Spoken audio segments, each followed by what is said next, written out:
戦争は変わった。一つの時代が終わり、俺たちの戦争は終わった。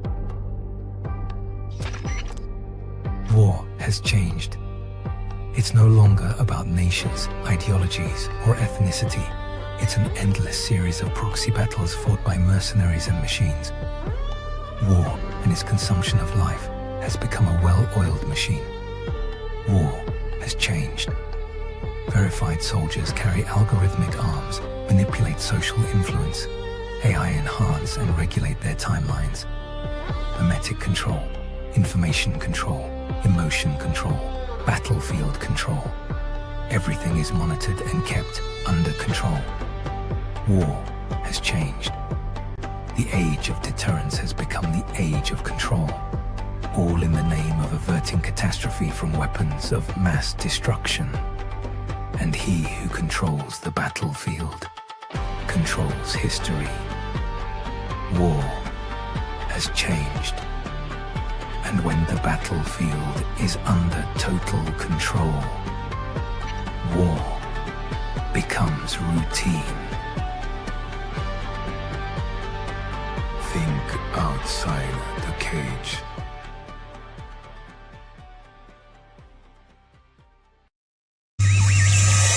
The world is getting crazier.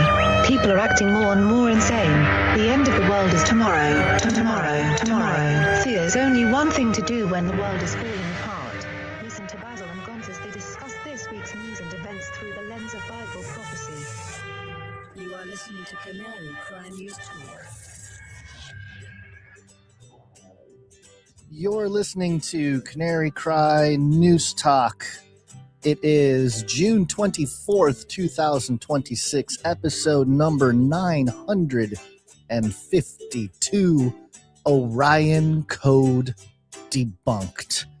My name is Gonz, at Face Like the Sun, director of the Age of Deceit films, and author of Prophecy Without Panic, Recovering the Patterns Behind Bible Prophecy, your favorite Asian provocateur for Christ, live to tape from the metaverse to bring you the best news, which is the gospel message of Jesus Christ, while reporting the egregious with a well-rounded, biblically grounded take on world events.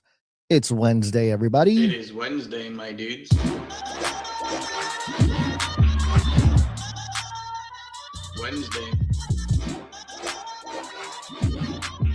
Wednesday. And according to the Canary Cry calendar, it is World UFO Day. Congratulations, everybody. We made it to another World UFO Day. You don't know what you're looking at. What's driving that thing? It's not a space alien. Alien. It's unidentified. There's footage and records of objects in the skies that we don't know exactly what they are. Yes. Isn't it exciting? I'm so excited. Are you as excited as I am for World UFO Day? So apparently it's celebrated on June 24th. Other times it's July 2nd. But June 24th is the date reporter Kenneth Arnold wrote about what's generally considered the first widely reported UFO sighting in the United States. And then July 2nd is the Roswell incident. So, of course, the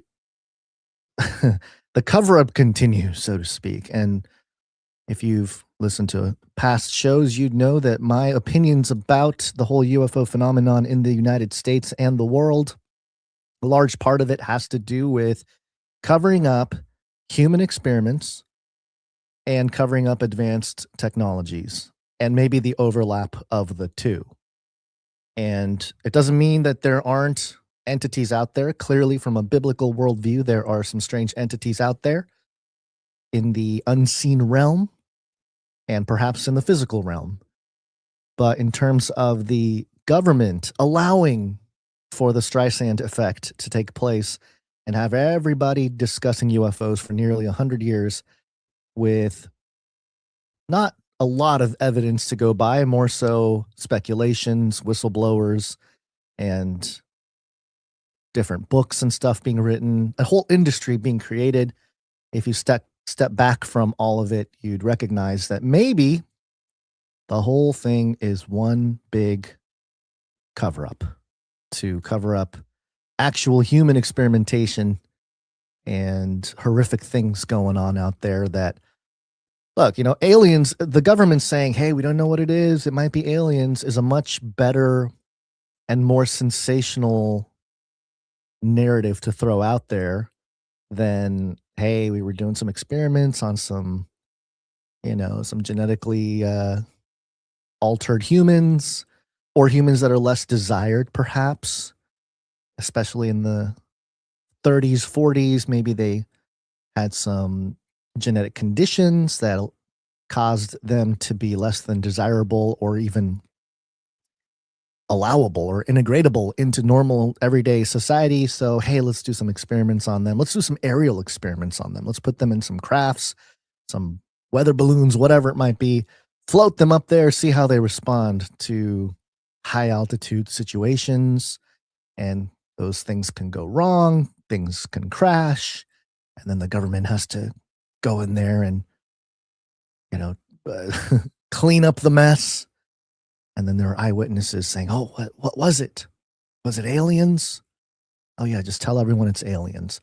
Now, those are all suspicions on my part, and I know there are some researchers that like to go down that rabbit hole, and it's a little bit of cold water on the whole UFO topic and aliens and all that stuff. But I think it's important for people to think critically about these topics, and that's lacking these days, because there's the real phenomenon. There's a whole tree of categories of things going on in that regard. There are alien abduction accounts, personal encounters, the physical side and the spiritual side. So there's some who report actual physical encounters with entities. Some people have that in between where it's like, I think it was physical, but I can't tell. It was more in this kind of dreamlike state. And then there are others who relate to something that's a lot more familiar to history, something like sleep paralysis in these experiences where they wake up, they can't move, and they are met by entities that are either communicating with them through the mind or other things. And those are the experiences, the ones that are non-physical at the very least, that many have reported, and people like Joe Jordan and Guy Malone over the years, these are Christians who have documented hundreds of cases where calling upon the name of Jesus stops those experiences. But it doesn't mean all experiences are non-physical. There clearly seems to be some level of physicality with some encounters. There are some who have even claimed to be microchipped. And of course, Ellie Marzulli, through, I think it was Dr. Lear, did some surgeries and took out some interesting items out of people's bodies. So there's a physical side to this. There's also the sightings of craft. There's the sightings of orbs. So the tree of topics that come from this one idea of UFOs is vast.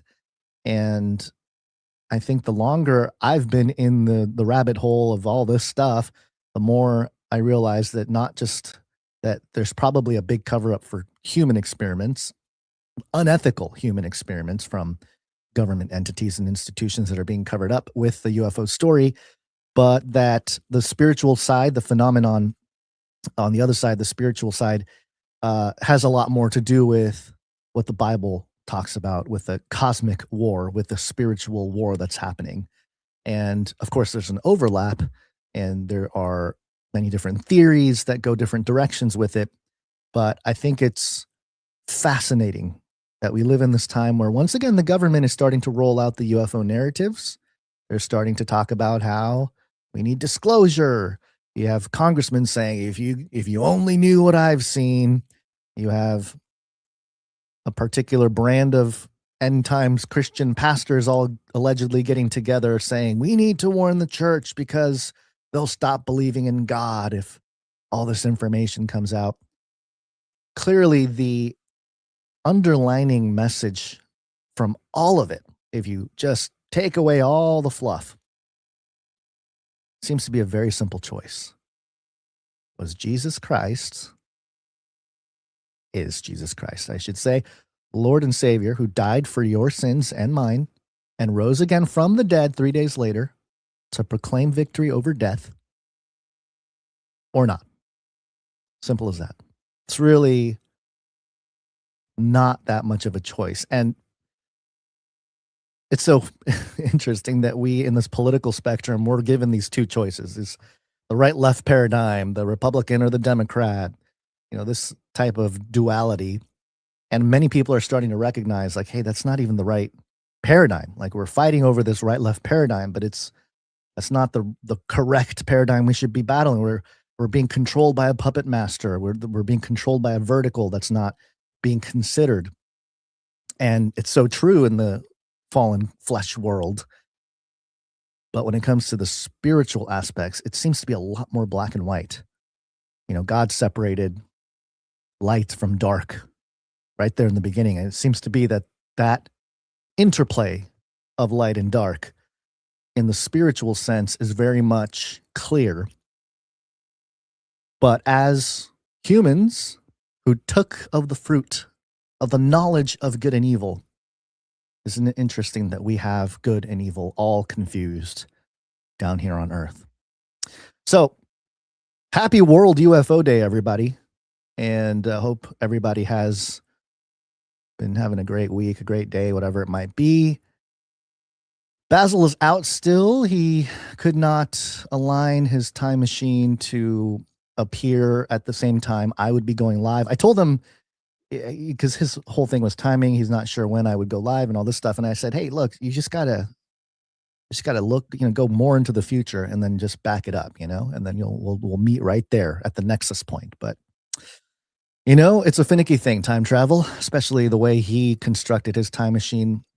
The flux capacitor is all backwards. It's a whole mess. So hopefully he'll be back by Monday. And I know people are out there on vacation. It's summertime here in America. School just got out. People are out and about doing things right now. So appreciate you spending some time with me here. One thing of note, I did fire up the @CanaryCryRadio handle on X due to the ongoing suspension of the Face Like the Sun account. So go over there and follow @CanaryCryRadio. Let me double check to make sure this live stream is going there, because that was one of the experiments for today, was to see if that would actually pull through. Let me see here. Okay, we are live. We are live on the Canary Cry Radio account. So go there, like the post, share it. It's just a replacement here. 4 people viewing on the Canary Cry feed. Hey, I appreciate the 4 people watching on the Canary Cry Radio account. This is fantastic. You guys are wonderful people. Okay, so I said all that UFO stuff because it sets up today's stories quite well, and I think it's important to give a little caveat and give an overview of where I'm coming from with this topic, to address these claims about the Nephilim. NEPHILIM update. NEPHILIM update. NEPHILIM update. Although my Face Like the Sun account is no longer working, I do still check out X and see what's on the timeline there and other places. And it seems to be that there is a conversation that has hit the little corner, the strange corner of people that are talking about these issues. And this comes from Jay Anderson at the Project Unity on X. And he's got a siren emoji. And he said this: the Nephilim in the Bible are from the Orion constellation, says former Vatican translator. Oh boy. I mean, already. Mauro Biglino is an Italian biblical translator, author, and researcher best known for his work translating ancient Hebrew texts for Edizioni San Paolo, one of Italy's leading Catholic publishers under the authority of the Holy See. After spending years working directly with the original Masoretic Hebrew scriptures. All right. I'll break that down in a second here. Biglino began publicly arguing that many traditional theological interpretations were not supported by the literal text itself. His research led him to propose a highly controversial thesis that the Bible may not describe interactions with a singular, all-powerful spiritual God, but rather encounters between humanity and a group of physical beings referred to as the Elohim. These ideas sparked intense debate and transformed Biglino into one of the most discussed and controversial figures in modern biblical research. Okay, so many things here already in this post that is a little problematic. Okay, I'll break down the claim in a minute here, the whole Orion constellation thing. But it's interesting how the claim, first of all, just because you work under a scholarly condition does not mean you have the correct interpretation or you have the correct information. We know this from COVID. Okay. We know this. I think most of us know this from COVID now, that just because you have the white coat, just because you have the fancy scroll from the institutions and a title like doctor does not mean that you are correct in your assessment. So you got to take all this with a grain of salt here. And that's just been part of the breakdown of the hierarchy of society that was exposed during COVID. But especially with something like ancient text, it's such an esoteric topic to begin with that it's very easy to start making claims about certain things, especially if it's going to go mainstream and it's going to challenge traditional narratives and things of that nature, because the greater public are not going to fact check that stuff, right? A fact check being a kind of a, I don't know, that term also has been weaponized, but they're not going to go seeking to find out if the claims that are being made are true, because it's hard to do. It's not the easiest thing to do. Of course, you can Google it. People can AI it now, and maybe you can get a different analysis based on your large language models, or what kind of agents you're throwing out there to go do your research for you. You might be able to dig into some more stuff. But I think the point here is that they were translating ancient Hebrew text for Edizioni San Paolo, and this was a leading Catholic publisher under the authority of the Holy See. Do we trust the Holy See? I think the Catholics might, but as a greater Christian community, especially Protestants, probably don't, right? I mean, there's one level of issue here with the Holy See being a corrupt institution, some might argue, an antichrist organization to begin with. Now, I believe, if I'm not mistaken, Mauro Biglino was thrown out basically of the I'm sorry, I'm just noticing now that our chat is not live. Let me fix that real quick. There you go, chat. Hello. If I'm not mistaken, Mauro Biglino was thrown out of the whole Vatican lineage there because of his research here. So, of course, that creates two things that I talked about years ago about the decentralization of intelligence, which is, first, you have an authority figure. We have whistleblowers. You have people that have retired. The ex-CIA movement is so palpable right now. If you've been paying attention to the biggest podcasts in the world, many of them are ex-CIA or former CIA. And the big guests that are on the big podcasts making big claims, especially about UFOs, but other topics as well, they're all ex-intelligence, former intelligence operatives and things of that nature. So there is an authority that is imposed whenever people are coming out of established institutional hierarchies and making claims. Now, the second thing that gives them even more credibility in the eyes of the public is when they are outcast or thrown out of such institutions for making certain claims. And this is the case, I believe, with Mauro Biglino. I believe he was, again, thrown out of the whole Vatican hierarchy there because of these claims. But you got to be able to think critically and separate the things. The narrative being crafted of, oh, this guy told the truth, that's why he was thrown out of the Holy See, thrown out of the Vatican, and what he actually said and why. People don't necessarily want to go too deep in breaking those things down, but that's what people have to do if they want to get to the bottom of anything. And this is just something, it's just part of the message that I think a lot of us here have been pushing for a long time. And I've been saying it since making videos on Face Like the Sun and, doing Canary Cry Radio News Talk. It's been, hey, let's break it down. Let's think critically about these claims, not just buy it hook, line, and sinker, because it's always going to be attached to an agenda. Who's saying it? Why are they saying it? Why are certain narratives being pushed out there? Why are they being pushed into the viral side of the internet? Those are all things to consider here.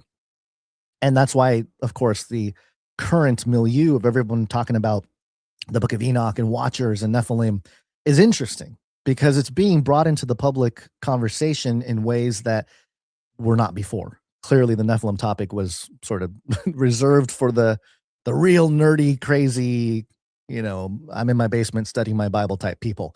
But now it's just out there in the public. You got congressmen and congresswomen posting on their accounts and things of that nature. So that's one thing, the establishment of the authority, and then the getting kicked out creates that Streisand effect to make it seem like, oh wow, he must have been really telling the truth if the Holy See would kick him out. But let's look at the claim. So according to Jay Anderson here, he was working directly with the original Masoretic Hebrew scriptures. Now, I am not a language scholar. I know what I know from what the real scholars have suggested. But the original Masoretic text, I believe, is a much later either discovery or manuscript than some earlier ones that we have.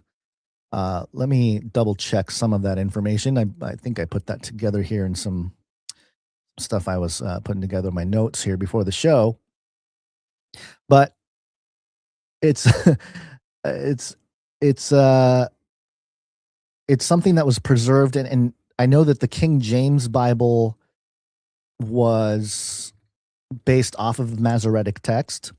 So, that's where some of the textual criticism, that whole arm of scholarly analysis of the Bible, there are arguments that are not settled in the halls of academia when it comes to what is more accurate when it comes to the biblical record.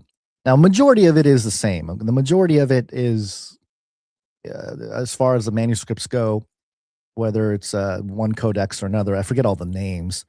But they're all the same. There's like little tiny differences and omissions here, there that get argued.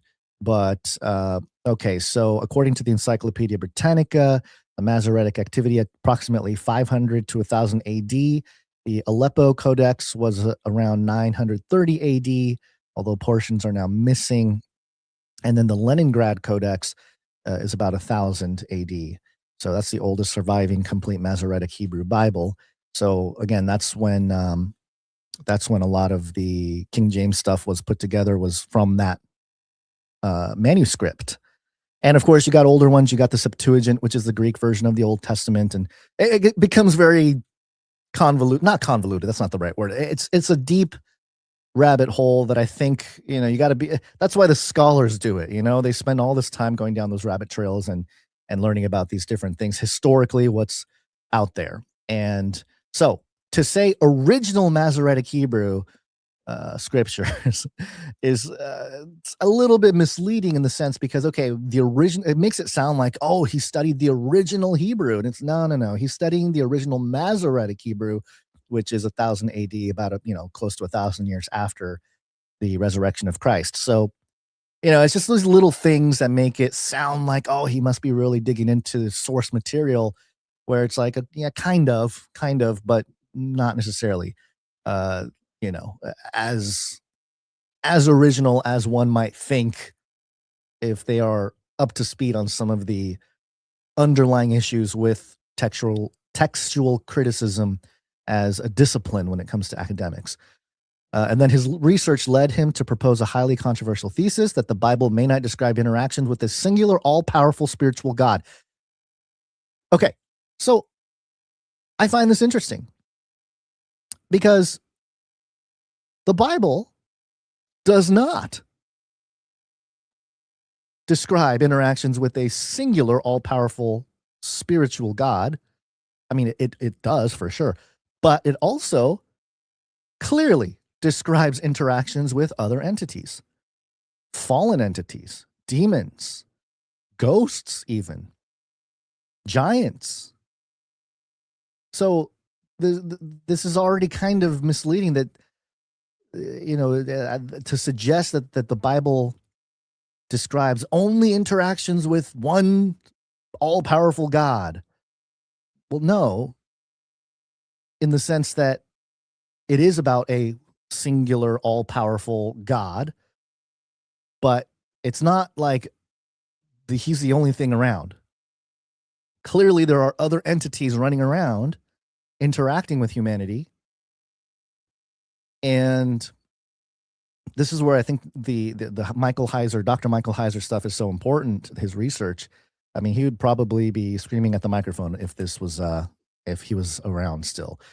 So the claim here, the Bible may not describe interactions with a singular, all-powerful spiritual God, but rather encounters between humanity and a group of physical beings referred to as the Elohim. So again, it's like, it's constructing, to me, this is kind of like making it about Republicans and Democrats. You know, Republicans versus Democrats. This is the real political battle. It's like, well, no, not really. You constructed the right-left paradigm. The people behind the scenes are constructing this false paradigm of right-left and getting everybody to take sides. And this is something, I feel that this type of way to put this is similar in that, oh, you either believe that there's only one God that ever interacts with humanity throughout the Bible, or it's a group of entities called Elohim.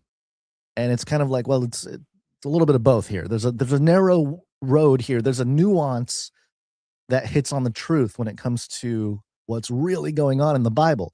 Yes, God, the singular, all-powerful God, interacts with humanity. But there are other entities around that are interacting with humanity. But, you know, why did God choose Abraham to create a nation as a means to reclaim the nations, to reclaim his family, his people who are lost? Why? Why did he even do that? Why does God talk about there are no other gods before me, or that he would judge the other gods? If there were no other gods running around, lowercase g gods running around, what is he judging? Is it just language saying like, yeah, I'm going to judge those gods? Or is the word Elohim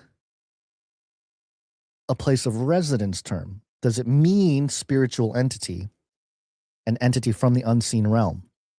Goes back to Dr. Heiser saying, Yahweh, God, is an Elohim, but not all Elohim are Yahweh, meaning there's only one all-powerful God.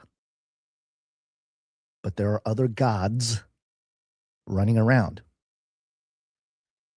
And the divine council worldview is so important to understand the nuances and being able to push back against this type of thing, because, you know, one thing that will happen with this type of narrative is that a lot of Christians, and maybe Catholics or whoever, who don't know the biblical account, or maybe heard a little bit about the Watchers, or heard a little bit about the Book of Enoch, they're new to this topic, they'll hear this and be like, oh, whoa, wait a minute, this is a lot different, or maybe, you know, this is deeper, and deeper means more true, and therefore, you know, the Genesis 6 account or the Enochian account are totally wrong, and whatever. It just leads people astray. And so it's interesting that you can do that with a statement that is both true and not true at the same time, with something like this, that the Bible may not describe interactions with a singular all-powerful spiritual God, but rather encounters between humanity and a group of physical beings referred to as Elohim.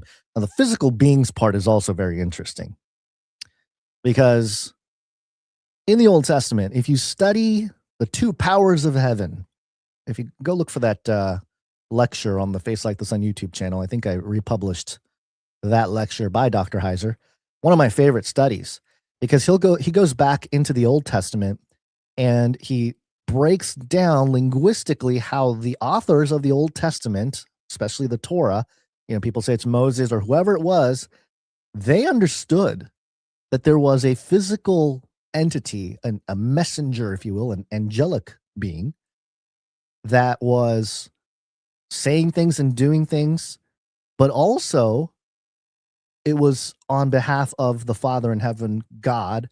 And so you look at the language, the way things were written, it's the two powers interacting. And it's almost ambiguous whether they're talking about a physical angel of the Lord or the Lord in heaven, this unseen spirit. So that's a common thing in the Old Testament when it comes to discussing Yahweh interacting with mankind. So for this individual here, Biglino, to emphasize, or at least this Jay Anderson account, emphasize the point of Biglino that they were physical beings referred to as the Elohim. It's a setup for something else. And, of course, you know what that is. So they say here that it sparked intense debate, transformed Biglino into one of the most discussed and controversial figures in modern biblical research. Okay. All right. So I've never really heard of Biglino before, but let's go deeper here because they do mention some other things regarding this topic. And this is based on a post that I saw here, Frequency Wave Theory on Substack, sort of put together the argument, but it's also based on these Jay Anderson posts. So here's another one. In ancient Aramaic, the constellation Orion was known as Nephila, or Nephila. They show the Aramaic writing here. The Hebrew word Nephilim appears in Genesis 6 and Numbers 13. So if Nephila means Orion, Nephilim likely means those of Orion, Orionites, descendants of Orion. Ancient Egyptians identified Orion with Osiris, and the Great Pyramids of Giza are lined with Orion's belt. Some Hebrew traditions associate Orion with Casil, the Mighty One, mentioned in the book of Job and Amos. Syriac and Aramaic traditions linked Orion with giants and heroic figures, including traditions surrounding Nimrod. And in the UFO subject of the Orion star system has come up countless times across the decades as a point of origin for intelligence behind modern day experiences. So these are claims that I think even some Christians may have made, that, Orion means Nephila. Maybe the Elohim, the sons of God, who mated with the daughters of men and had these giants, maybe they were from Orion. And it's possible, but that's assuming a few different things. It's assuming that our modern understanding of outer space is correct. With the constellations and the star systems and all of that is 100% correct, which I know is not, in my mind, it's not settled, okay? I know what's popular right now. I know the modern cosmology of today is a certain thing. But let me just break down some of this stuff because it's important to point out what's actually true here and what's a reach. So in Aramaic, Targum of Job uses Nephila to translate Hebrew Casil, Orion. So actually, I was looking this up, and Dr. Michael Heiser actually even said this in one of his posts. He said that, yes, in the Hebrew, Casil means Orion. That is a true thing that happens in the book of Job. So, okay, there you go. That's a true thing. But it does not mean the Hebrew Nephilim means Orionites, okay? Because this is a later Aramaic tradition that used giants for the Orion. They used the idea of giants for Orion, and it's more of an etymological association, meaning a word association, and not so much a literal explanation, especially because, as it mentions here, the Nephilim are mentioned in Genesis 6 and Numbers 13. Yes, it is. But Genesis 6 doesn't say that they're from Orion. There's no direct reference here to a star system or anything like that. It just means it says in other parts of the Bible, 2 Peter 2 and Jude 1, these angels that sinned, they came from heaven. That's the idea. Now, is heaven outer space? Maybe. Some people can argue that. But Genesis 6 never mentions Orion. Numbers 13 never mentions Orion. This is a linguistic phenomenon from the Aramaic associations, not necessarily a Hebrew one. So there's that aspect of it. In terms of the claim about Casil being the mighty one specifically. Yeah, I think that it does mean that. And Orion, of course, in the ancient world, was seen as sort of a giant figure. And, some of these things are true in the traditions, Aramaic traditions. And especially if you talk about Nimrod and things of that nature, it becomes a little bit more accurate in how some of the ancient Near Eastern worldview accommodated the stars with entities.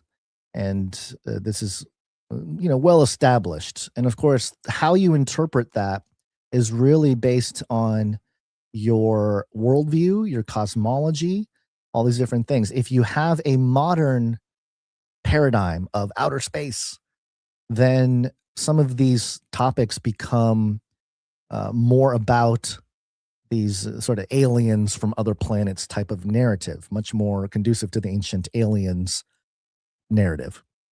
But if you're strictly staying within the boundaries of the biblical account, they don't necessarily mean outer space the way we understand it. The stars were representations of spiritual entities or entities of an unseen realm. Now, again, some people might argue that, hey, you're talking about the same thing. The surface of Mars is an unseen realm. We can't see the surface of Mars. Fair enough, So there might be something there.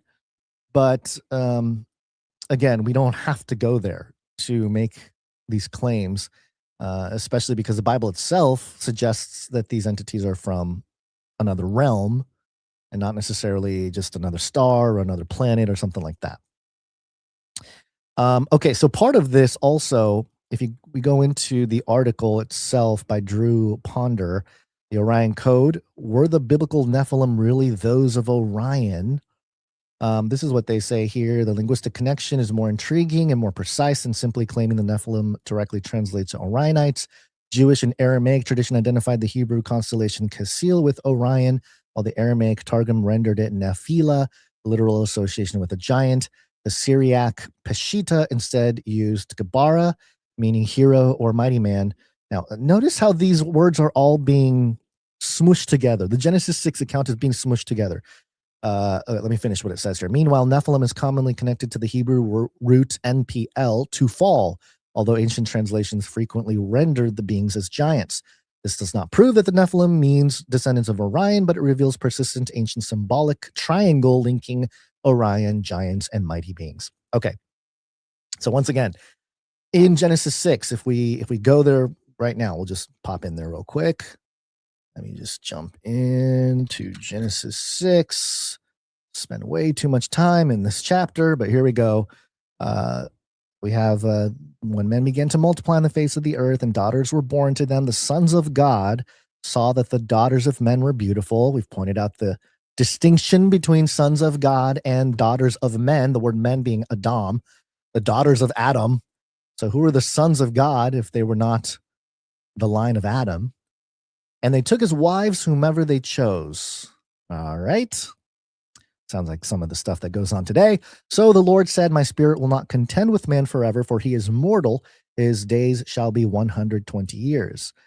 Now, this is, again, contested whether it means the human lifespan is 120 years or if it means that 120 years was the countdown clock to the flood at this point. The Nephilim were on the earth in those days and also afterwards as well, when the sons of God had relations with the daughters of men. And they bore them children who became the mighty men of old, men of renown. Now this right here, the mighty men of old, men of renown, the word is Geborim. It appears again in Genesis 10, where it says that Nimrod became a Geborim. He became a mighty one like the Nephilim. So that's another interesting thing. We don't know the mechanics of all that, and people have speculated on that. And then we've had guests on with very interesting, deep, plausible theories about how this would happen. How would the Nephilim be there after the flood? I thought the flood was supposed to wipe them all out. And how would Nimrod, just a couple generations after Noah, also become a mighty man, a Geborim, like the Nephilim were? So these are, a little bit of gaps, not gaps per se, but just, untold things. Scripturally, you can't necessarily get a full conclusion, but it probably means it's not that important to understand. It's the more important thing, if if a giant, a literal giant is in front of you trying to kill you, you're not going to sit there going, how did you survive the flood? Let me see. What theories are, no, you're not going to have time, right? You gotta throw that stone and try to hit him right in the head. So I think it's less important, the mechanics of it all, but what's more important, according to the word of God here, is what happened. And of course, it goes on. The wickedness of man was great. There's the part about blotting out man that he's created, that because it's evil, there's evil in their hearts continually. There's also the mention of, in verse 12, God looked upon the earth and saw that it was corrupt, for all living creatures on the earth had corrupted their ways.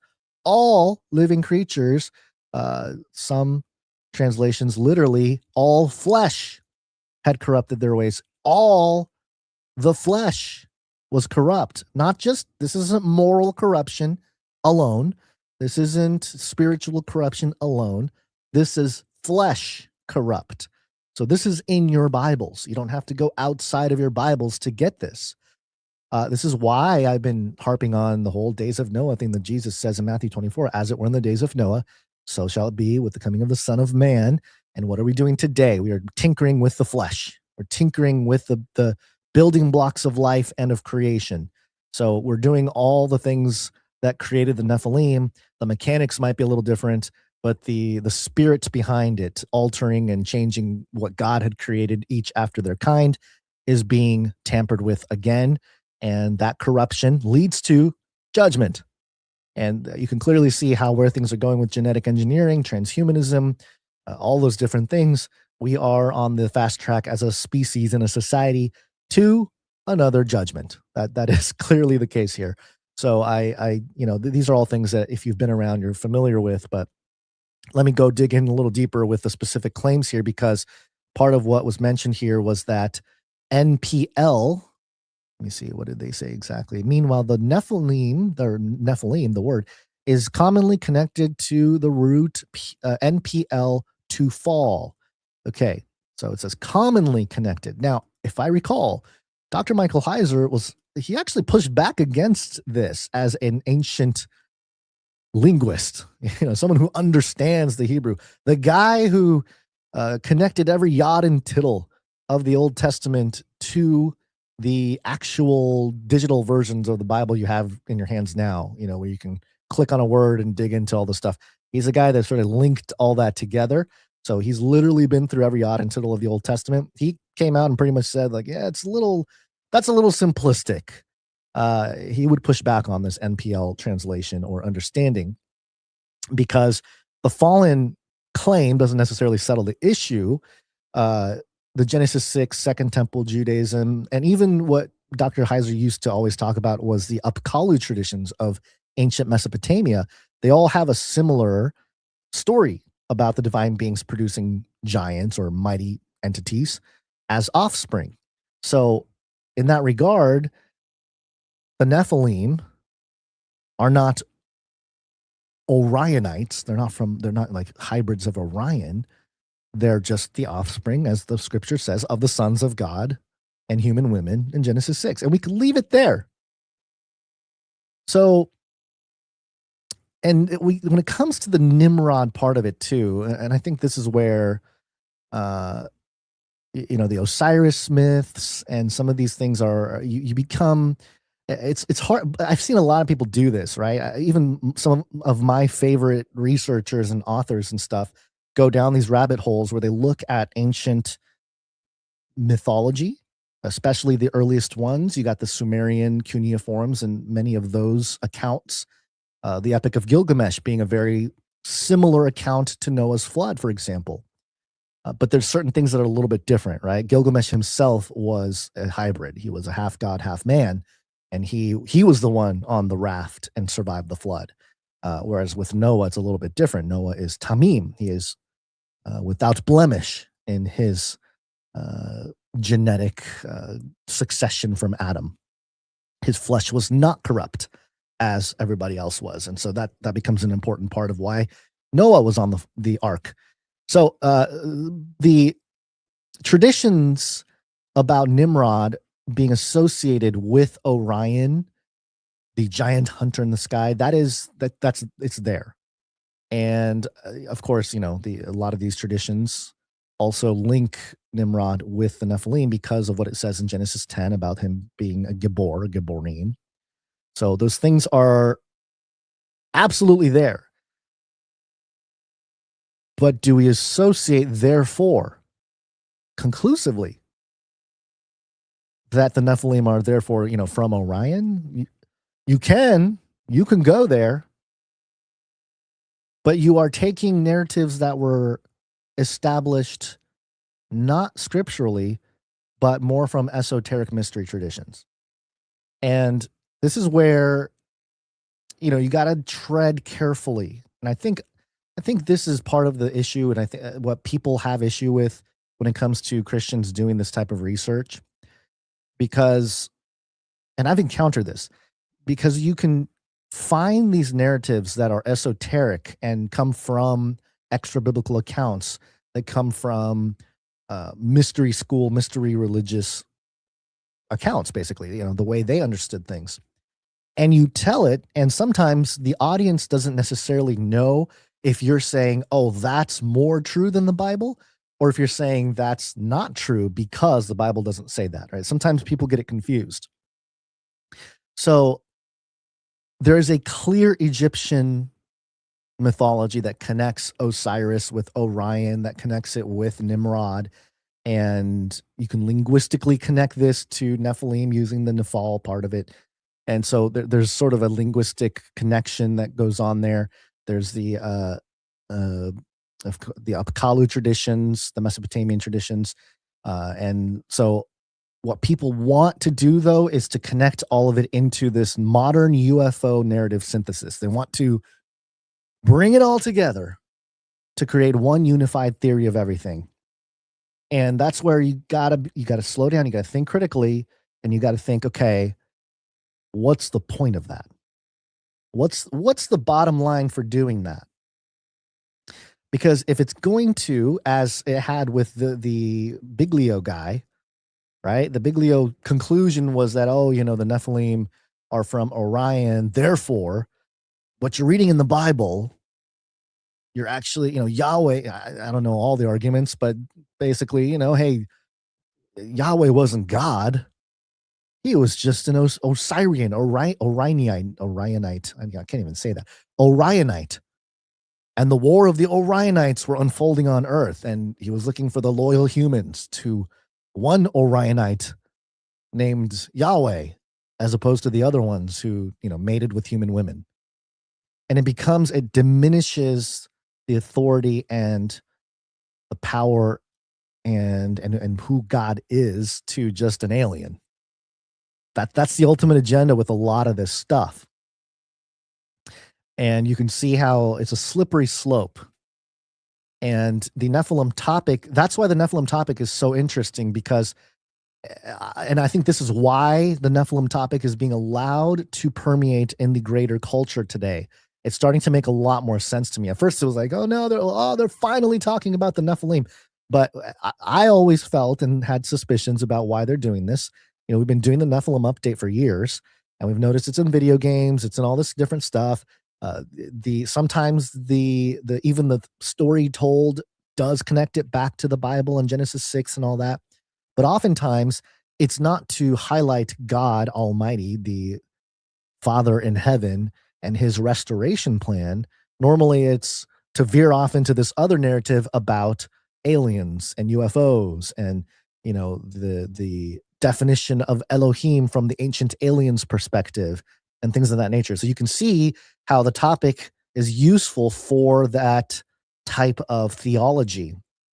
That's the main point. What is the theology that's being pushed here with these studies?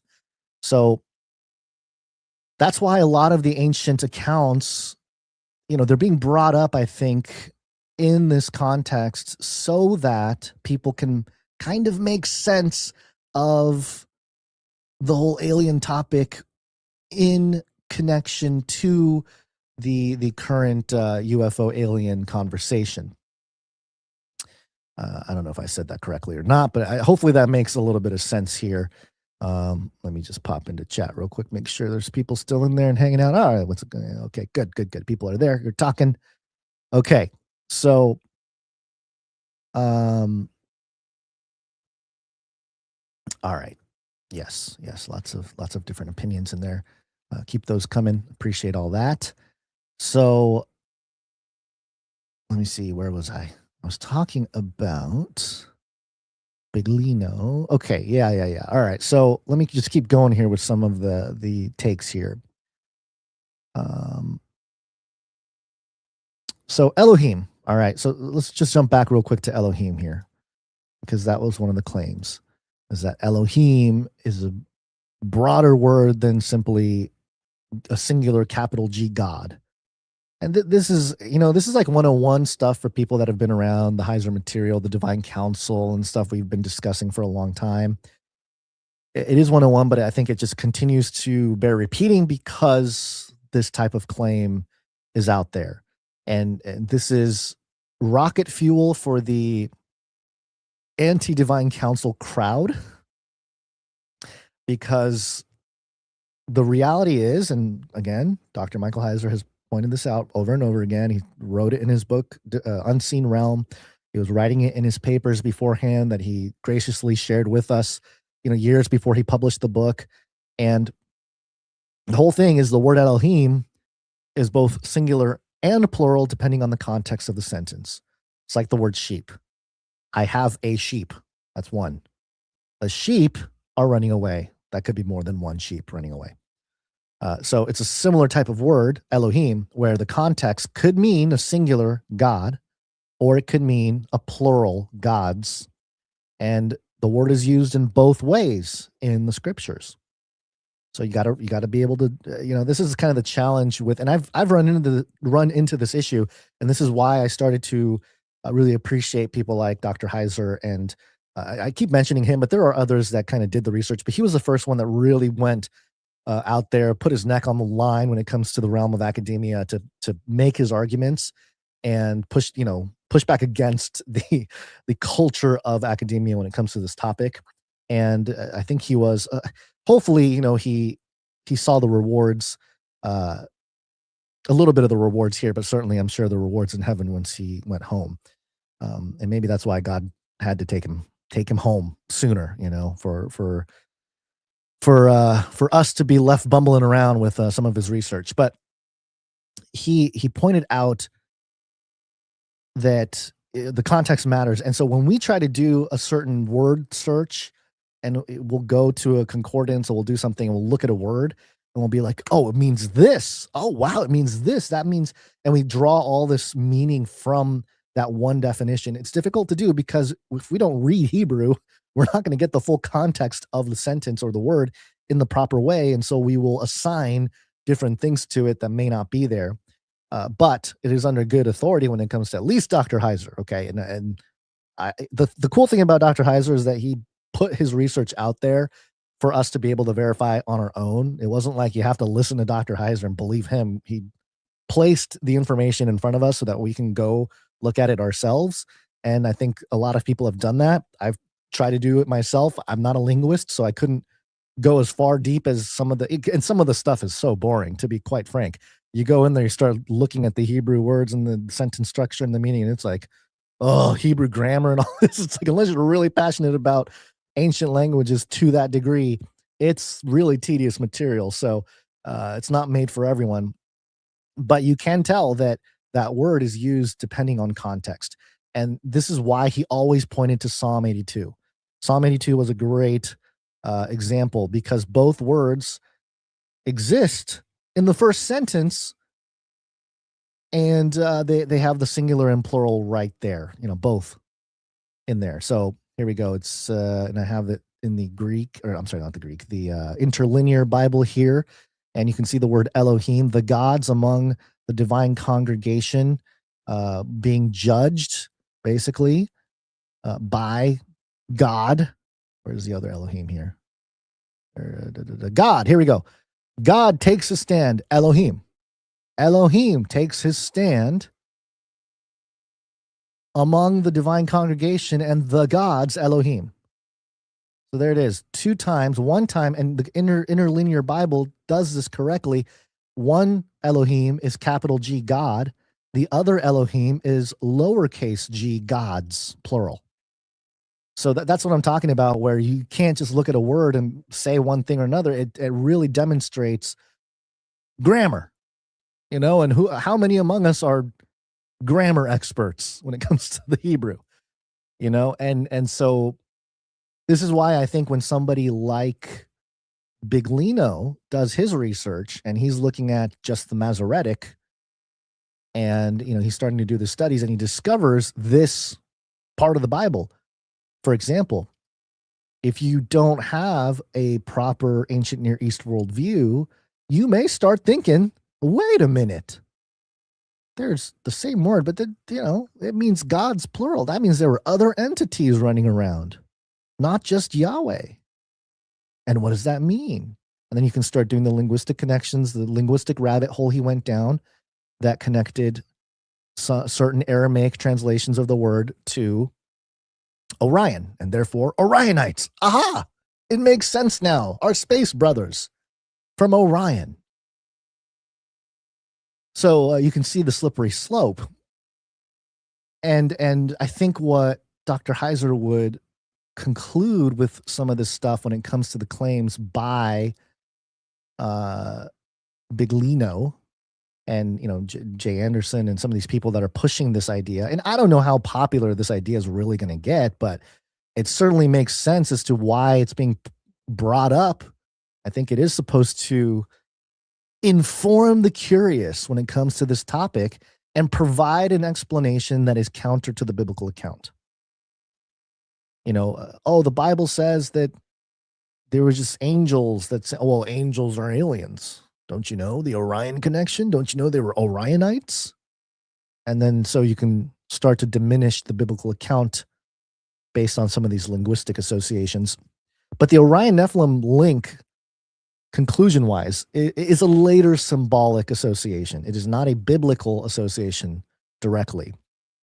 So the Bible's own explanation is that the transgressions of the sons of God produced the Nephilim, and later traditions about Orion, Nimrod, giants, Osiris, and the pyramids and all the UFO lore.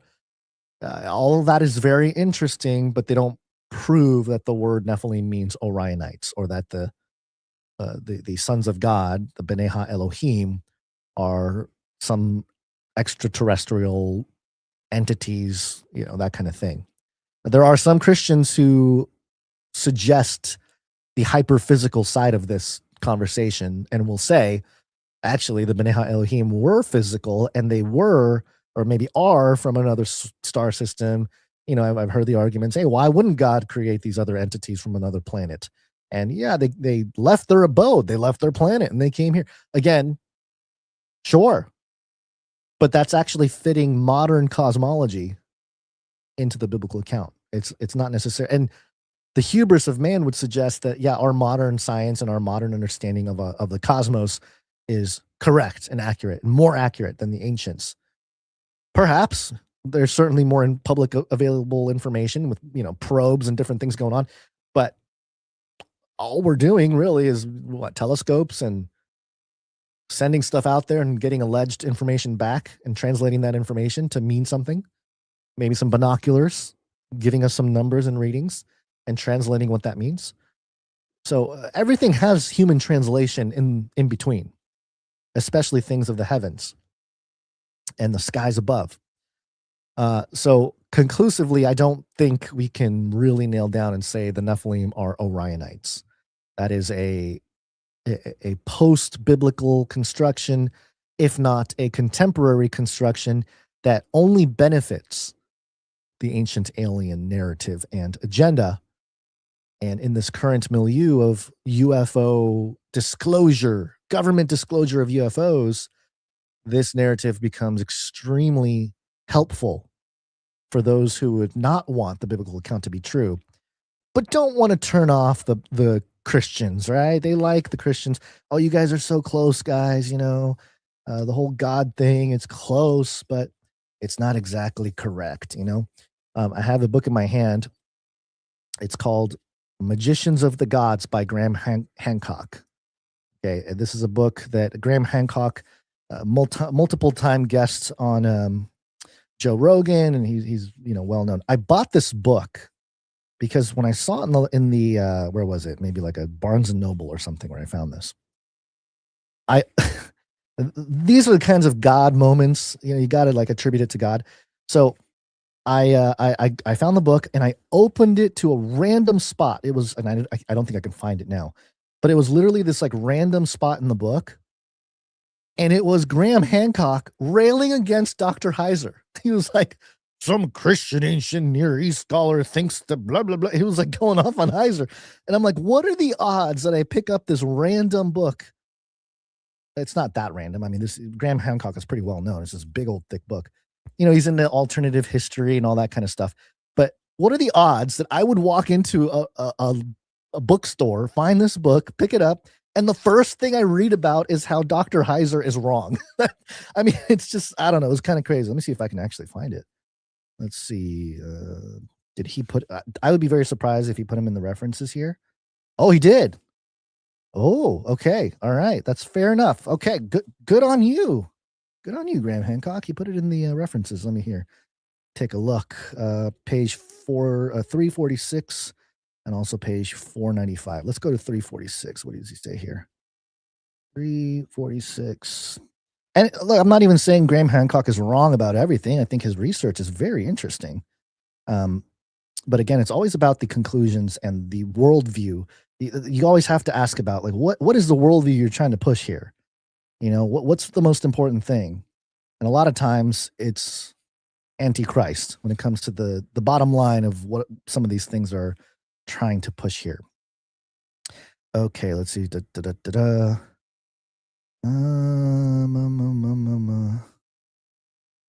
Okay, I see that. Okay, the problem, however, okay, so he's talking about the whole Nephilim thing. He quotes Zacharias Sitchin, all this kind of stuff.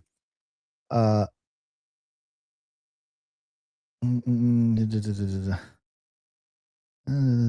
Testament numbers.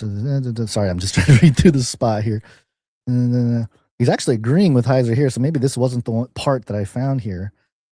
This criticism justified. Sitchin. Okay, so Graham Hancock in this spot is actually agreeing with Heiser on his take about the Nephilim and the Anunnaki based on what Zacharias Sitchin wrote. And of course, Michael Heiser, well known for his Sitchin was wrong website, where I can't remember how much he put on the line, but he was like, I'll give you $100,000 if you can prove in the Sumerian text where it talks about the Anunnaki in the way he does.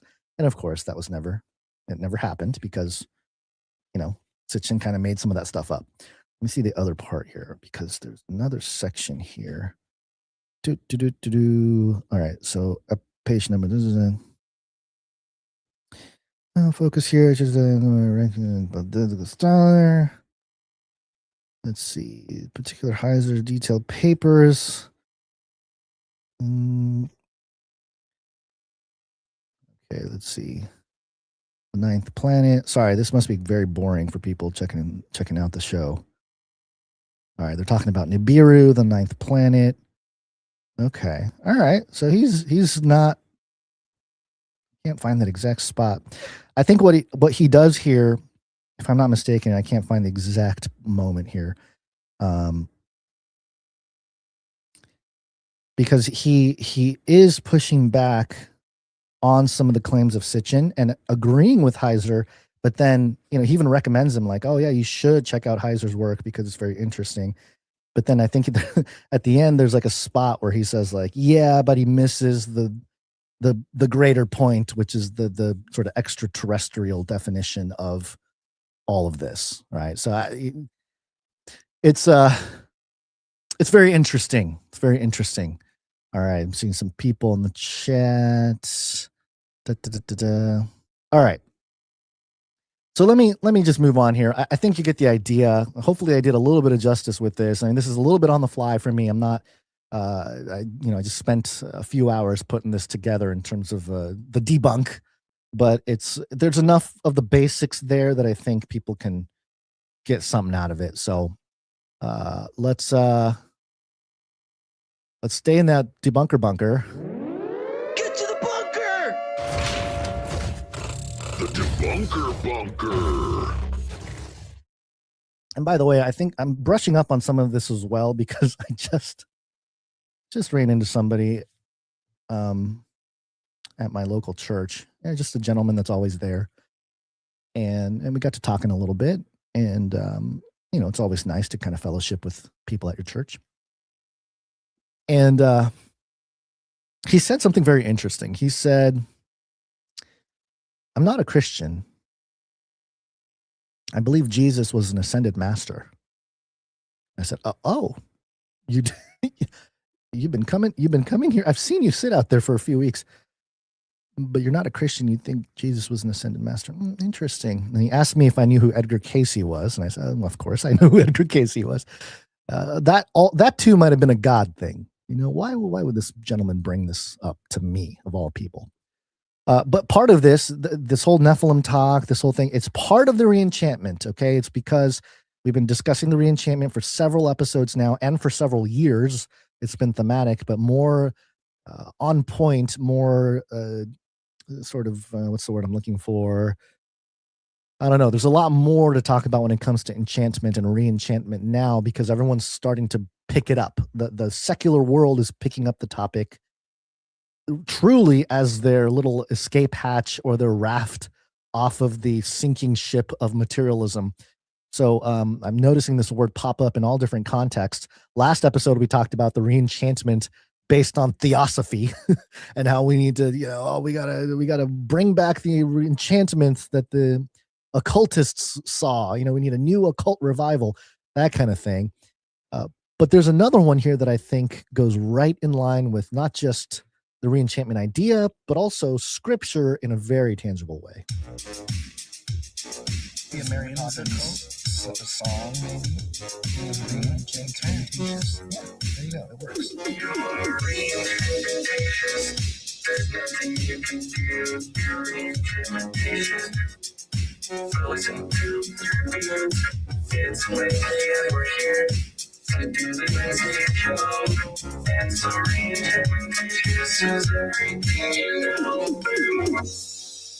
Psychologytoday.com. It doesn't get any more secular than that. Psychologytoday.com. New headline here. BioEnchantment in the age of noticing nature. Oh, yeah. This is going to create the eco warriors. Remember the eco warriors thing here? Let's see. Oh, here it is. Eco soldiers and space warriors. Hey, eco soldiers and what did he say? Eco soldiers and space warriors. And space warriors. See, Cowboy Bebop telling us what was really going on there. All right, BioEnchantment in the Age of Noticing Nature. Richard Louv's new book, Noticing, highlights the idea that we sense more than we know. Oh, okay. All right.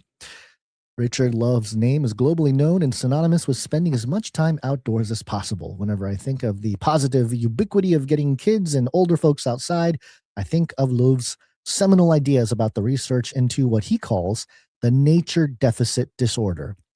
I fondly remember my parents allowing,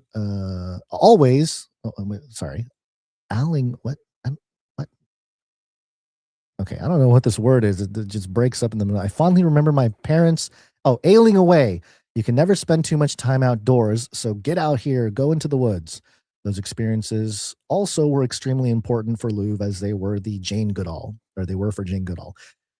We all were imprinted on nature, and I'm sure all kids would benefit from these sorts of early experiences. One important aspect of being outside is what philosopher Matthew Hadelman calls slow watching. There's no better example of the importance of taking time to smell the roses and to appreciate the animal beings with whom we share space, often in our backyards, than Louvre's new Outstanding book. Man, these half words thingies, I'm just really confused by it. Outstanding book noticing intimate encounters with the natural world. When I think of what Louvre calls noticing, I immediately think of what I call soft personal rewilding, deeply connecting with nature because it's easy, cheap, and accessible. What could be better? And so the rest of this is sort of a Q&A going back and forth with the author here. So it kind of just goes back and forth here. They saw some, let's see, what is it? Some turkeys or something? Crows, and that he was, the author here was inspired by the crows and decided to write this book. Let me get to some of the other sections here. What are some of the topics you consider, and what are some of your major messages? And here's the author responding. How artists, photographers, educators, scientists, and others are finding new tools to engage with and learn from the natural world. 4 bodies of scientific research have rapidly accelerated and are now converging. The first explores the surprising number of human senses, perhaps 30 or more, and how they interact. Parallel to this is new knowledge about how other animals and plants use their senses and the complex forms of communication within and between plants and animal species. If you recall last episode, I talked about quantum algorithms that undergird all creation and biological entities. I think that's what he's getting at here. What I call the great conversation, capital letters, great capital conversation, is going on all around us, between and among plant and animal species. The conversation includes us if we notice. Our kin include the mountain lion moving up and walking before dawn, moving up the walkway before dawn. The black oak forest we now know is connected by a network of mycelium fungus through which they communicate, and the vast colonies of insect life beneath our feet. These invisible civilizations consume and renew the planet. Look at that. Invisible civilizations. See, this is what we were just talking about with the concept of the unseen realm. Is it unseen because it exists in some literal, unphysical state, a spiritual realm, or what, some people might call a different dimension? Or is it invisible because we can't see it, but it's still physical, like mycelium, which, of course, is a network of fungi, and it's a very fascinating study, very intelligent when it comes to creating efficiency and these types. I talked about this in Age of Deceit 4. So are we talking about those physical things, or are we talking about unseen to us? Ultimately, I think it doesn't matter as much, because the intelligence of mycelium may be reflected in the physical way they move about and stuff like that, but the intelligence isn't coming from the physical part of mycelium or any animal. I think there's something beyond that. There's a spiritual side to it. So we're talking about non-physical things. But in psychology today, with this author, Louvre, he is suggesting invisible civilizations as something that we simply can't see, but they're physical. These are little nuances. I think these little nuances are important to catch now, because you're going to get claims maybe from very popular people. I could see Trump using, there's invisible civilizations. They're great civilizations, great people. And it's like, are you talking about unseen, like invisible, like they're not physical, or invisible to us because they're underground or something? All right. Who do you hope to reach? They hope to reach educators, scientists, businesses, children, and adults with the capacity for imaginative hope. Not real hope, everybody. Not hope that surpasses all understanding that Jesus gives us in his resurrection. Just imaginative hope, okay? Just imagine hope. That's what he hopes to give us.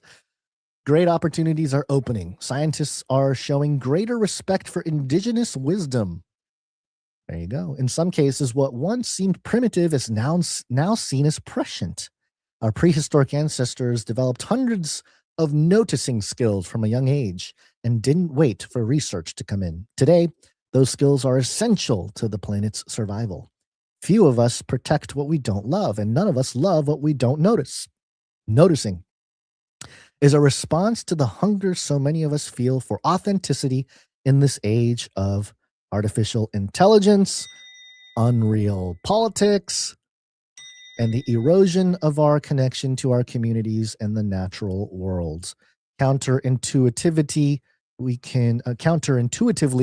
can find relief in nature itself.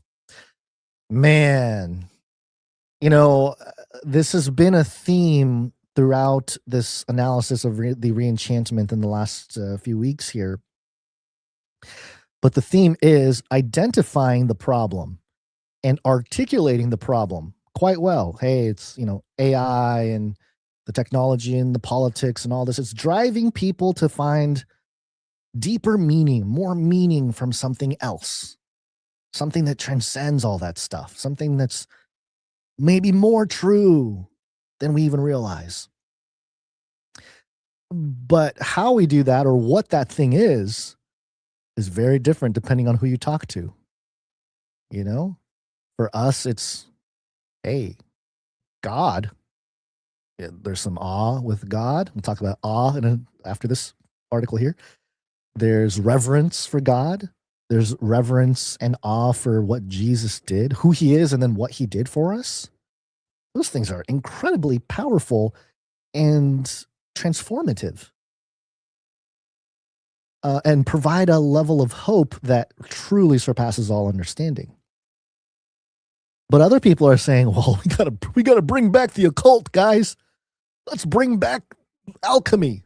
Let's mix some blood and some other fluids and try to create life, or whatever. Or what was the Atlantic article? Go for a walk. Go for a walk once a week and forget that you're an economic slave to the system, So everyone's got kind of their take. But that's the part I want people to pay attention to, is not just the fact that everyone's talking about the problem and identifying the problem. What's the solution they're offering? And according to this guy, it's nature. Nature is the answer. Are you hopeful that as people learn more about the value of spending time out in nature and taking in the sights, sounds, odors, and touch of their surroundings, they will come to treat their surroundings with greater compassion and respect? Answer. In the past 20 years, an international movement to heal the broken bond between humans, especially children, and the rest of nature is gaining traction. Among many people, respect for and compassion towards the natural world is increasing. Okay. That's something only like a scholar, like trapped in the realms of materialism would say, because around the world, I think a lot more people respect nature and are like, they're much more honoring towards nature in other countries and other cultures than here in America. So this is a very like Western American exceptionalist type of view where it's like, oh, they're reconnecting with nature. It's like, yeah, I think a lot of places connect with nature a lot more than we do. Maybe we're the ones, because of our economic slavery, pretty much, cubicles, the scholarly, the white pillars, listening to the people in white coats and all this stuff. That's why we feel disconnected from nature, is because we're being told to stay inside, and especially COVID, right? Stay inside, don't talk to anybody, So it's such a skewed view. And again, it's a phenomenon of the last maybe 100 years, not even, maybe even the last 20 years, because of the technology and the phones and stuff. So what he's saying is not as profound as he's thinking it is. In the US and Canada and other countries, pediatricians now write, quote, nature prescriptions. I don't know what that means. Does that mean just touch grass? Okay, all right. We are seeing rapid growth in the number of nature-based schools. School districts are replacing concrete and asphalt playgrounds with natural play spaces and gardens that serve not only students, but also the surrounding communities. Architects and urban planners are incorporating more natural elements into designs of schools, workplaces, and entire cities, often leading to increased productivity, creativity, and health. Some of us call this the New Nature Movement. Ooh, New Nature Movement, which includes children and adults. Okay, what? Okay, what did the nature movement didn't include children and adults before? Okay, incorporates traditional environmentalism. Oh yeah, we gotta go back to the eco warriors, and delves more deeply into health issues. But it's time to move faster and go deeper into underground bases. No, it's time to enter the next stage of the New Nature Movement, the age of deep noticing. It's like, I don't think this guy talks like this. This had to have been an email interview, because I can't picture this author sitting there talking like this, but maybe he did. I don't know. But let's talk biblically, okay, about this whole thing, because this is like, as Christians, of course, we respect nature. It's creation. It's God's creation, and God said it was good. But we also know that creation is moaning, waiting for the sons of God, the real ones, to be revealed, right? So it's both beautiful and infected. But what does the Bible warn about over and over and over again? You got Deuteronomy 4:19, and beware not to raise your eyes to heaven, and when you see the sun and the moon and the stars, all the hosts of heaven, be drawn away and bow down to them and serve them. Deuteronomy 17:2-3. Same thing. They've served other gods and worshiped them, or the sun, moon, stars, or the hosts of heaven. All right, that's, some can argue that that's just, deities and celestial objects. But it goes beyond that, especially in the New Testament. Similar ideas are there. But Galatians 4 is a real kicker in this. And actually, let me pull up Galatians 4. I think it's worth reading some of this together here, especially starting in verse 3. So also, when we were children, we were enslaved under the basic principles of the world. Now, that phrase, basic principles, has been translated elemental forces or elemental spirits as well. So this is it's another one of those cases where spiritual entities appear to be behind some of these natural things. And then verses 8-9 in the same chapter here. Formerly, when you did not know God, you were slaves to those who by nature are not gods. But now that you know God, or rather are known by God, how is it that you're turning back to those weak and worthless principles? Do you wish to be enslaved by them all over again? So these elemental spirits, oops. Let me go in here into the verse 3. Let me dig a little deeper into the interlinear. And let's look at the elemental spirits. Stoicheia. Let's see, elemental spirits. And let me look at the summary here. Stoichion, elemental principle, rudimentary elements, orderly arrangements. Yes, something orderly, something. Yeah, okay, so stoicheo, the components of philosophy. So it can be used for Christianity as well, the basic principles. But elemental spirits is interesting. It says the RSV renders it stoicheia as elemental spirits or elemental powers, cosmic spirits. This views 4747 stoichion elements as ancient astral beings associated with the very beginning makeup of the earth. Okay, so there's stoichion and also a rendering of it being actual spiritual beings. Okay, so this is actually in here. All right, so yeah, isn't that interesting? This whole episode today, there's always a through line that I don't plan, That's kind of the beauty of this podcast, is that Basil and I never actually plan for like a through line theme, but oftentimes God will work our bumblings and provide some sort of cohesive narrative throughout the episode. And it seems to be that for today, the theme are false spiritual entities, cosmic spirits, if you will, that are seeking to be re-worshipped all over again. Whether it be through the biblical narrative of the Nephilim and connecting it with Orion, the star system, and there are Orionites, or simply through modern psychology saying, just love nature, everybody. Just find love in nature again. And sort of being duped into that same elemental spirits worship all over again. Colossians 2 is also, it kind of echoes this Galatians passage. Let me jump over there real quick before we move on here. Colossians 2 and verse 8.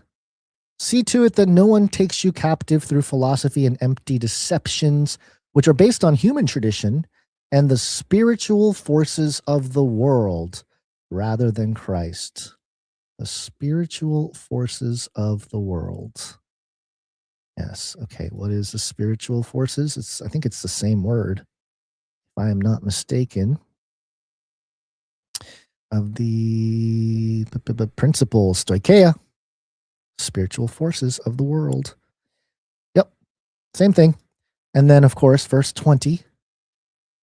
If you have died with Christ to the spiritual forces of the world, why, as though you still belong to the world, do you submit to its regulations? Yeah. We've died to those things. We have come alive with Christ, the already not yet principle, but we have been renewed. We are no longer tied to the elemental spirits or the spiritual forces here, the elements. And so, based on the stoicheia and earlier passages that I mentioned about worshiping the heavens and worshiping the stars and the moon and all this kind of stuff, it's just so interesting because the biblical writers understood that the stars and the celestial objects were significant and that they mattered. But notice how they say, don't worship them.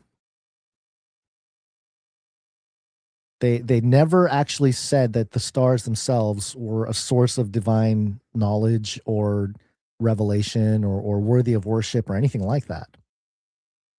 So that's why even the whole Orionites story connects to this nature thing. It's all one thing. It's all this neo-paganism, really, because it's picking up on ancient traditions, esoteric traditions, Gnostic traditions, and repackaging it, whether it's through translating the Nephilim story or through modern psychology. It's the same thing. It's the re-enchantment. Now, this article headline is called BioEnchantment in the Age of Noticing Nature. And I'm starting to wonder if we're going to see other enchantments. Economic enchantment. Let's see, what else is there? I don't know, I'm trying to think of other things. Military enchantment, or I don't know, just anything. Just add like the prefix to anything and then add the word enchantment, and I think we might see that in culture. I guess re-enchantment sort of summarizes all of it. But the Bible encourages, or not encourages, it does too, but it acknowledges a supernatural realm that's unseen, that's not physical, but it exists and it interacts with the physical world. The Bible acknowledges that there are a heavenly host of created beings, many who rebelled and came down to encourage the rebellion of humans and succeeded to some effect. And the whole story of the Bible is God reaching out through one man and then through one nation and then through one Messiah to reclaim what is rightfully his, while still honoring free will from all of us, because we can choose to reject that gift of salvation. And God will honor that rejection. So let's see. Hopefully all that is making sense today. Okay, one more story here, and then I'm gonna hop out of here. I'm gonna try not to keep rambling on. It's connected to everything, folks.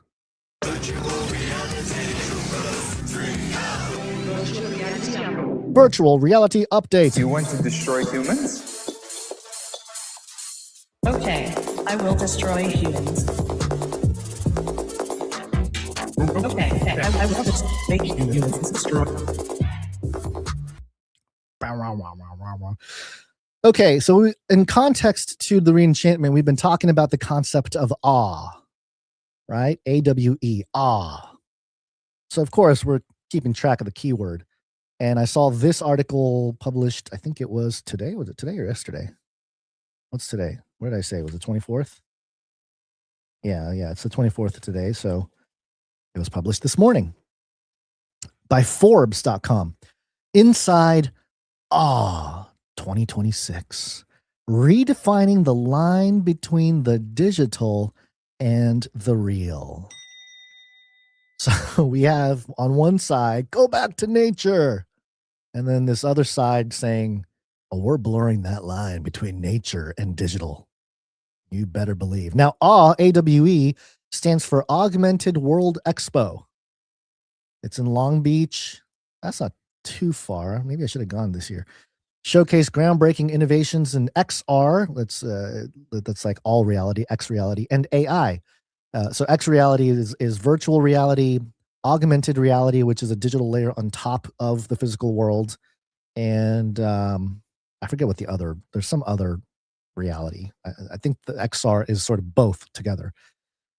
Drawing significant industry attention. X-Real unveiled lightweight AR glasses. All right, we're going to get through some of the stuff that they unveiled here.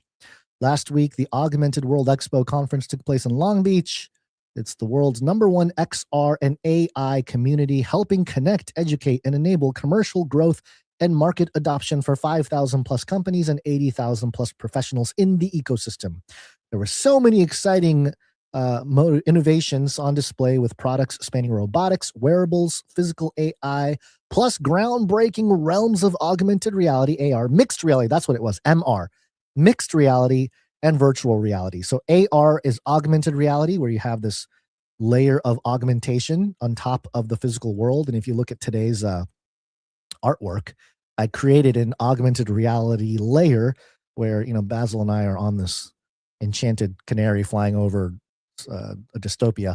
And what you have in this image is the dark forces of evil, all of these creepy creature looking thingies on the ground, but they have these nice digital photos of themselves. So in the digital realm, they're kind of like these beautiful, nice people, or like this cute dog or something, but in reality, they're like demons running around. That's the idea. With augmented reality, it's this concept of augmenting reality, literally. Mixed reality, which is a little bit of both, I believe. It's like some of it's augmented, some of it is virtual. And then, of course, virtual reality, where you can be in a room, just 4 walls of nothing, and you will feel like you're at a theme park because of the VR experience. So all those together, all 3 of them mixed, is called XR. What follows is a wrap-up of the event. Okay, so there's some things here that are so interesting. Had to bring it to you. So this is X-Real. The product and service offered. A pioneer in spatial computing space, X-Real's mission is to build augmented reality for everyone. The company is pursuing this goal with a line of lightweight augmented reality glasses. Wow, groundbreaking. Augmented reality glasses, changing the world. Okay, a lightweight glasses, including forthcoming flagship X-Real Aura, developed in close collaboration with Google's Android XR platform and Qualcomm's Snapdragon processors. Quote from the representative: from day one, we set out to build lightweight glasses And we're this close to the iPhone moment for the industry, said Chi Zhu, founder and CEO. Smart glasses will become the future of the laptop. The one killer use case is a 24/7 assistant that sees through these lenses, learns your habits, and understands you. Why do they always sound so dystopic? You know, they make it. That's the one thing you've noticed with tech guys over the years. They'll say something and in their mind, it's like, oh, can you imagine? So innovative, so life-changing. Can you imagine? And then for the rest of us, it's like, that sounds terrifying. Why are you saying that? Imagine these glasses that sees what you see. A 24/7 assistant learns your habits, understands you. Like, what? I don't need my glasses to understand me, creepy guy. 20 years from now, people will look back and say, X-Reel made history with this vision. Yeah, okay. Yeah. If they do, it's to the benefit of the beast system, right? Maybe I should just go ahead and play that jingle because clearly that's what this is. This is the beast system. Oh, where did my beast system go? Here we go. Speaking of the beast system, beast system. Next one, I thought this was interesting. Company name, Wearable Devices Ltd. Product and service, Mudra Band and Mudra Link offer neural connections between wrist-worn devices for brain-computer interfaces. Right hand in the forehead, anybody? I mean, that's it's pretty straightforward. Put it on the wrist, and it's for your brain. Right hand and forehead. Their products facilitate a touch-free control of digital devices. The company says its, quote, software platform is designed to leverage generative AI and allows developers to create, test, and deploy gesture-based neural input experiences using text prompts. Oh, you still got to type it? Nah. It provides the AI interaction layer to scale Mudra across third-party devices. Great. That's just wonderful, everybody. Appreciate you doing that. Let's hear from the representative of the company. Neural input can become practical control layer for AI and extended reality. That's XR devices, just as controllers and camera-based gestures have shaped today's XR interfaces. Guy Wagner, president and chief scientist of Mudra. Why does Mudra sound like what is Mudra? Is that like anything ancient going on there? It sounds like, I don't know, like the Hydra or like MK Ultra, like rebranded or something. Mudra. I don't know. We'll see if there's anything there. Let's see. Mudra is designed to let users express intent naturally. Oh my goodness. You've got to be kidding me. Okay. All right. Mudra is the Sanskrit word that means seal or mark. You've got to be joking. It refers mainly to symbolic hand positions used in Hindu, Buddhist, and Jain ritual meditation, sacred art, and dance. It means mark. Your company's name is Mark. Like Mark of the Beast or your device name or whatever. And it's worn on the wrist or the forehead. I mean, come on, man. So get your Mark of the Beast band to put on your right arm and your Mark of the Beast helmet to put on your forehead. And yeah, our device is called the Mark. You've got to be joking. You can't make this stuff up. This is absolutely crazy. Oh, man. It's always something, right? It's always something with this stuff. It's never so simple. Okay, another company, RP1 and the Metaverse Standard Forum. Oh yeah, these are the guys that are trying to create a metaverse standard. Yeah, I'm sure that'll work out. There hasn't been any other group trying to create a metaverse standard before, right? We're building those standards. Great. Good luck to you. As a force for decentralizing and democratizing the metaverse, we intend for anyone, anywhere, to be able to join someone in the real world and instantly interact in mass co-presence. Okay, so this is the one, I'm not going to read it here, but basically the CEO was talking about bridging the digital world with the physical world. And his whole thing was like, oh, it's so easy to meet people in the digital world, but then when you go face to face, you don't know their intentions. You don't know if they want to come talk to you. You don't know, blah, blah, blah. But this, our device, will allow you to know if that person wants to talk to you. You know, I think the idea is, oh, in the digital realm, you see a picture of someone, then you can read their stats, you know, like blah, blah, blah, blah, blah. They're into this, they're into that, they like this, blah, blah, blah. You know, they've done this content, whatever, and you can approach them in the digital world. I send them a DM or something, a message. Well, why don't we have that in the real world where you have your glasses on, they got their Mark of the Beast glasses on, and everything pops up. Oh, hey, I know you. I see you. But you know, now I have all these stats of who you are, and I would love to come talk to you instead of a direct message. How about a direct conversation? And that's the hope this guy has, that they're building this standard. Wow. Let's see. This next one is called Harmonize. And of course, there's always esoteric connections to these names. And the company, so that's powered by AI, Harmonizes Theia. Theia is the name of this product. It's an eye tracking platform that produces real-time readouts of people's cognitive and psychological states. Why do we need this? Now, Theia, interestingly enough, and I knew this because I've done this on the Face Like This on YouTube channel. I remember covering this. Theia is a hypothesized ancient planet in the early solar system, which, according to the giant impact hypothesis, collided with proto-Earth around 4.5 billion years ago, and with some of the resulting ejected debris recoalescing to form the moon. So this is like the proto-moon before the moon. Theia is hypothesized to have been about the size of Mars and likely formed, came into whatever. And also, no surprises, the Greek mythology, Theia was also one of the Titans, the NEPHILIM, the sister of Hyperion, whom she later married, and the mother of Selene, the goddess of the moon. This story parallels the planet Theia's theorized role in creating the moon.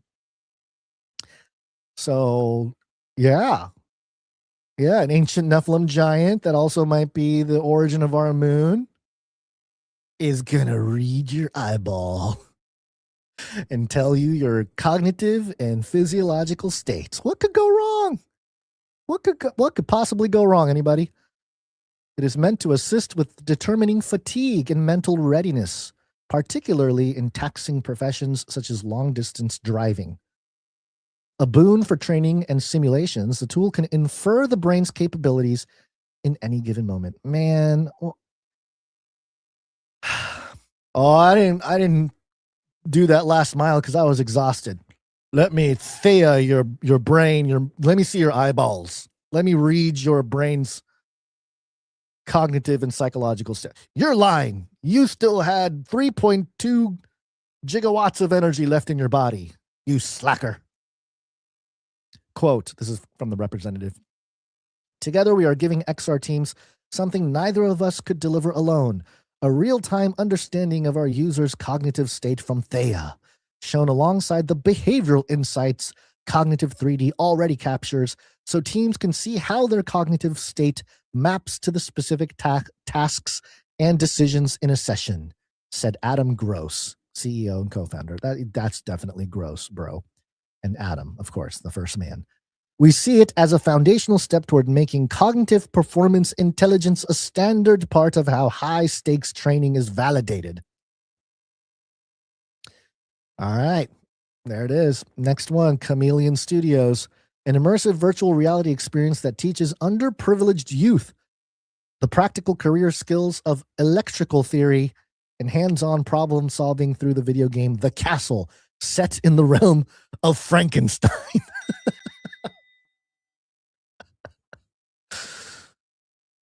Kids are so... man. It's not a good sign, folks, where you gotta teach your kids. Everything you teach the kids has to be through a game. And then in this case, it's a game that teaches underprivileged youth the skills necessary for electrical theory.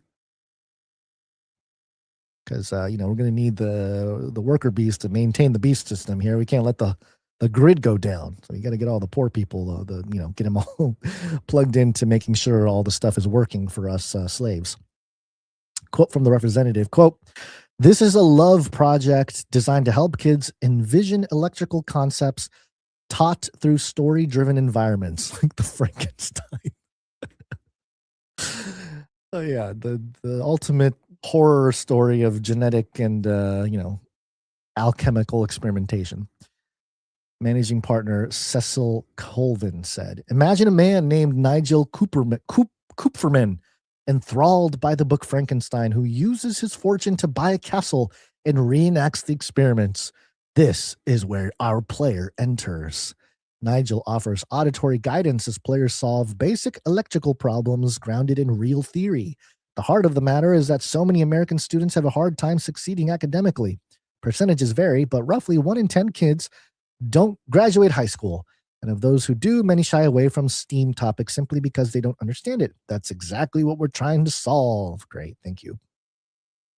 UON Social, a smart glasses augmented reality application that shares real-time status and location information to wearers, promoting a modern form of dating through spatial. Oh, maybe this was the one that was dating. Yeah, this was the dating one. Right. Users receive an overlay to see who nearby is open to meeting, networking, or romantically interacting. Quote from representative, quote, "We're not trying to take you away from the moment," said CEO Luis Contreras. "We want to connect you to it. Most people meet on apps and build a nice rapport digitally, but in person, there's a disconnect. We want to start with in-person chemistry and build from there." Great. Go meet people in person, everybody. IRL connections is the way. And also make sure you digitize all that, okay? Make sure you monitor all that stuff. The hardest thing about meeting people is knowing whether they actually want to be approached, and this app tells you. Imagine you're at a stadium looking for romance. You might walk by someone displaying an emoji along with whatever part of their bio they choose to share. Right away, you know they're open to chatting because they had to actively turn that feature on. Oh, isn't that fantastic? All right, so that's kind of an overview. The takeaway being, we were covering these types of events. We've been doing it for years. And, there was a little lull there where it was kind of the same thing over and over again. There wasn't really a lot of development. And even, to be honest, a lot of these things, there's not like a whole lot of true innovation going on here. It's a lot of stuff that's been out there. It's just repackaged and resold in a new way. And it's just so funny how the longer it goes, the more people forget that we're entering the techno dystopian future. And now they're like, hey, just take this mark. Literally, take this mark device and it'll read your brain and your right arm and what your right arm and your brain are doing. And then you can date each other because you'll know the augmented layer will make sure you approach someone that has a heart emoji or something that makes you understand that they are open to having a conversation because they're looking for romance or whatever it is.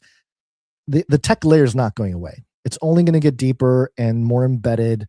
And, I think what we'll see is a split, right? We'll see some of the people start to really move in this direction and embrace it and create content around it. And that's going to be a big thing where the haves and have-nots will really start to become more apparent as the haves create content with this technology and the have-nots just watch and vicariously live through them. I think that's why we're seeing the whole influencer thing, especially with people like Mr. Beast and, Marquis and all these different folks who get to review new technologies and stuff. And they got huge followings from young people, and the young people are living sort of vicariously through them. So that'll be one segment of society, but then there'll be others that'll push back and say like, no, we're doing no tech zone. I don't know, something simple like a flag football game or something, just something very normal, I guess normal for us, where we get to just hang out and maybe no phones or limited to, I don't know, maybe they can do like a 2020. Like, you can't have any devices past 2020 or something like that, and people can hang out and do that. So I see this affecting society more and more. I've been seeing it forever. And the days of Noah angle to it brings that whole thing into a cosmic scale and showing that, hey, this has an eschatological significance. There's a theological consequence for all of this. And if you're not paying attention, you will get swept away with all of that. So, all right, that'll do it for today.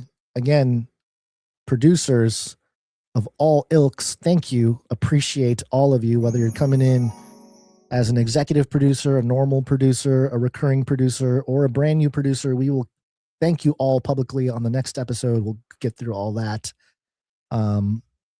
We're marching towards episode 1000 of Canary Cry News Talk. So hopefully we'll have something fun and special on episode 1000. And let's see, what else? What else is there? Timestamps. Yeah, we can think. Oh, the talent. Yeah, I did share some of the artwork last episode. Let me just double check to make sure there's nothing new today.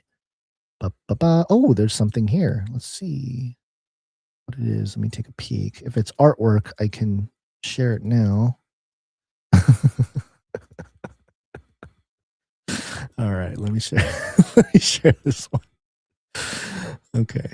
Oh man, some of this artwork is great. All right, we had a note here and a piece of art. This is from Memorable Moniker.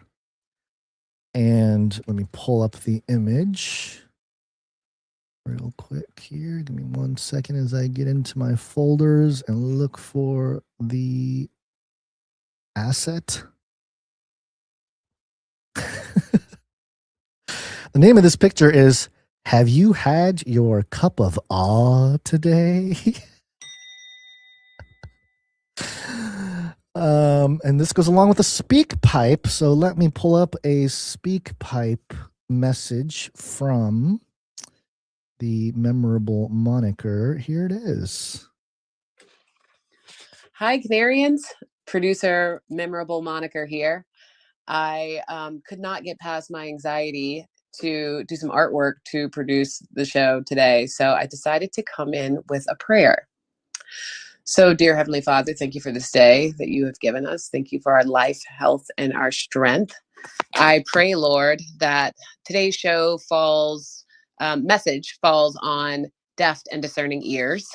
And I pray that any call to action, any integration or application of the wisdom of this show is done in support of Basil and Gonza's ministry and to your ultimate glory, Lord.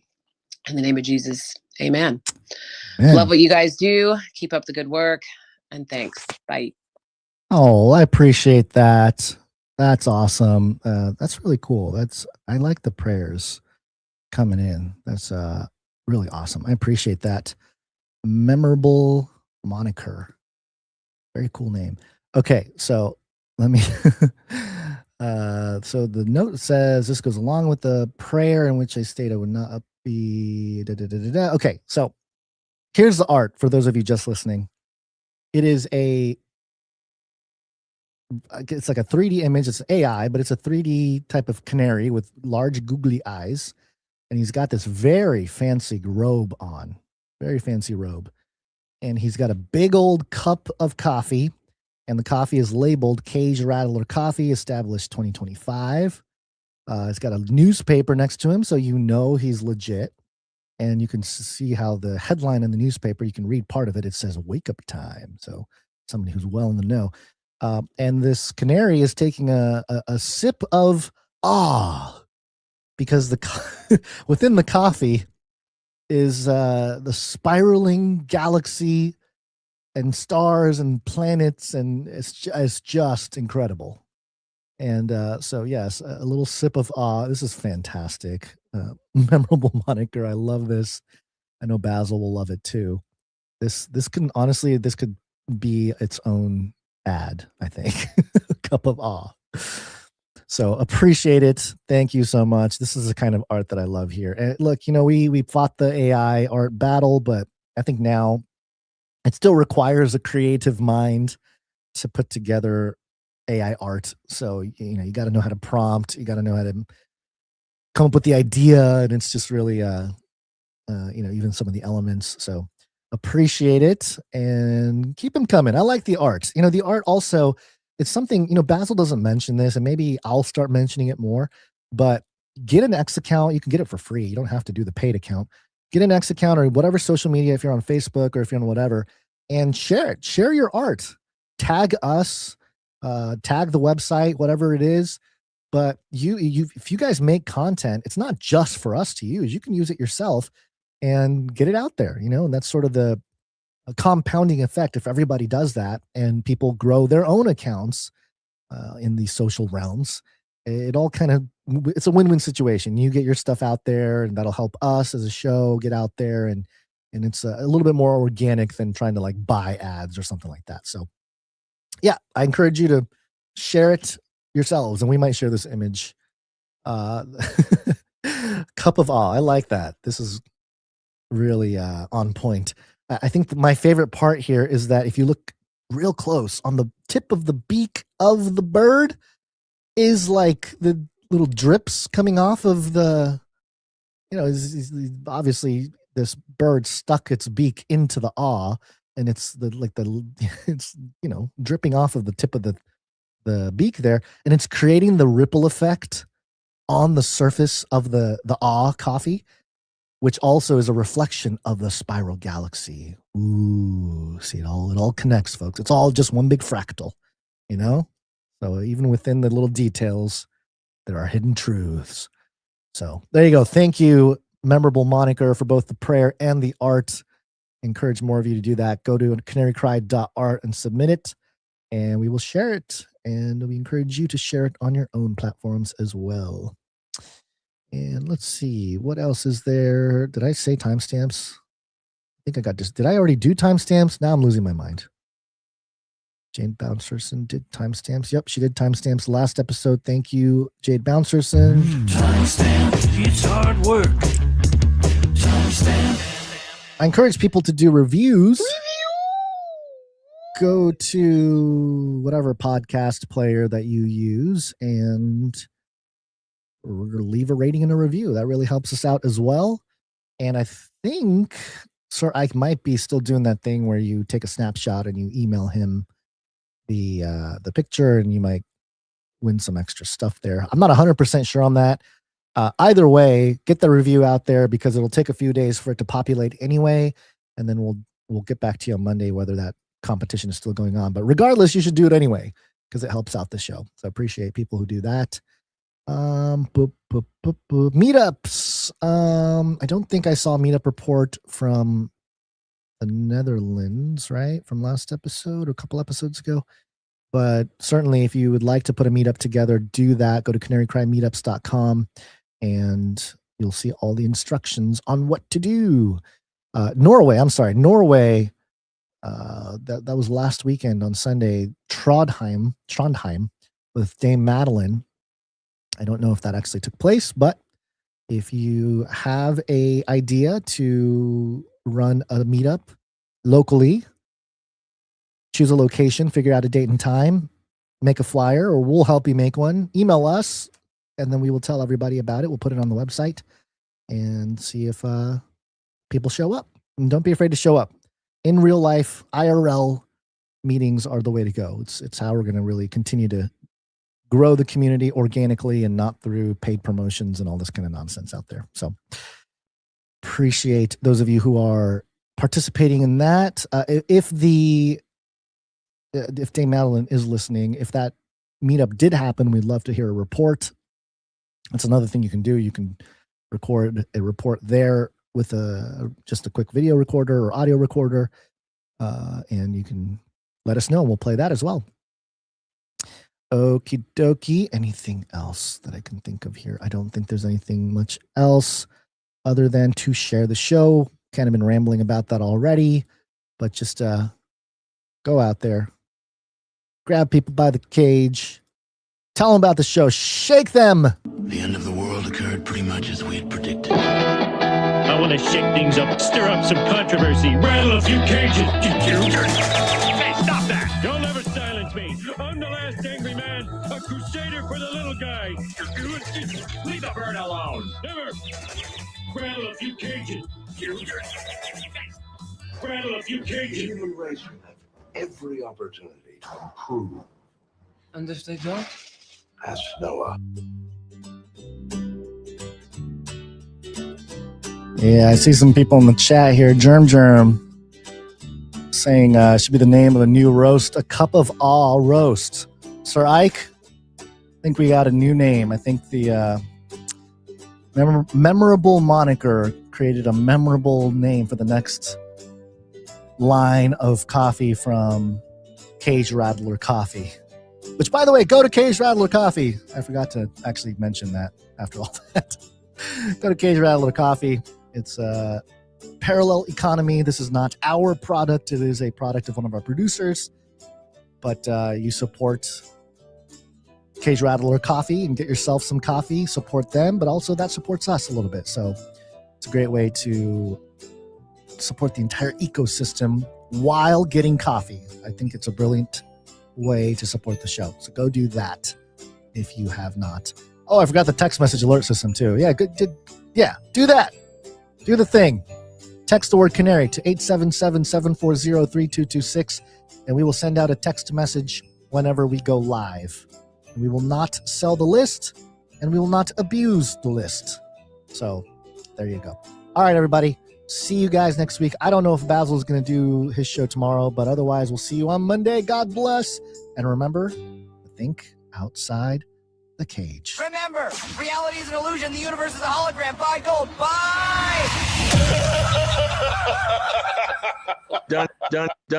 Don't even get me started on bidets, man. Bidets, man. Bidets, man. I'm telling you, you were living the life, man.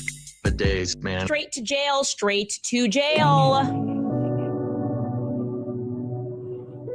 I think I was psyoped.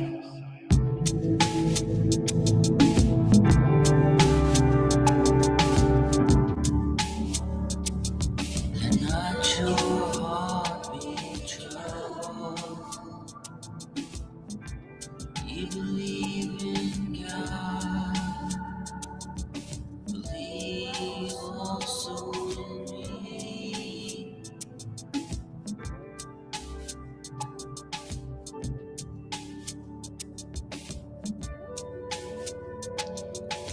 In my Father's house are many mansions. If it were not so, I would have told you.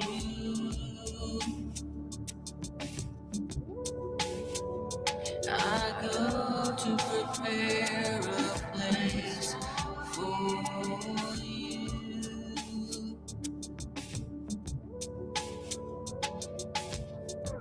And if I go and prepare a place for you, I will come again and receive you unto myself. There where I am, they may be also.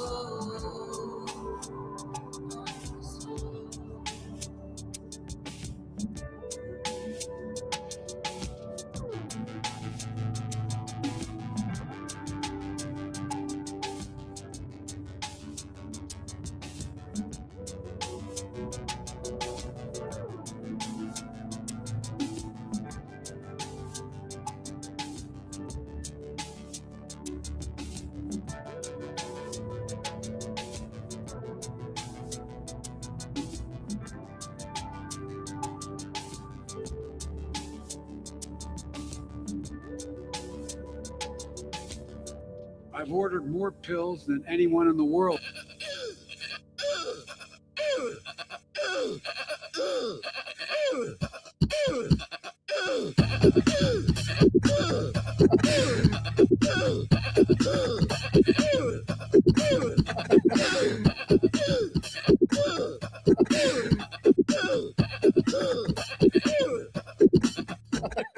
Fun fact, I believe it was Another fun fact. Fun fact.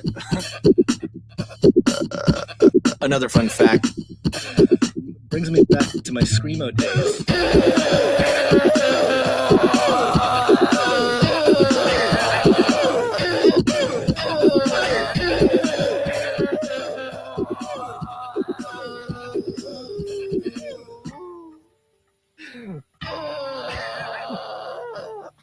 We will hunt you down and make you pay. None is righteous, no, not one. No one understands. No one seeks for God. All have turned aside. Together they have become worthless. No one does good, not even one. Their throat is an open grave. They use their tongues to deceive. The venom of asps is under their lips. Their mouth is full of curses and bitterness. Their feet are swift to shed blood. In their paths are ruin and misery. And the way of peace they have not known. There is no fear of God before their eyes. Now we know that whatever the law says, it speaks to those who are under the law, so that every mouth may be stopped, and the whole world may be held accountable to God. For by works of the law, no human being will be justified in his sight, since through the law comes knowledge of sin, the righteousness of God through faith in Jesus Christ, for all who believe. For there is no distinction, for all have sinned and fall short of the glory of God, and are justified by his grace as a gift, through the redemption that is in Christ Jesus.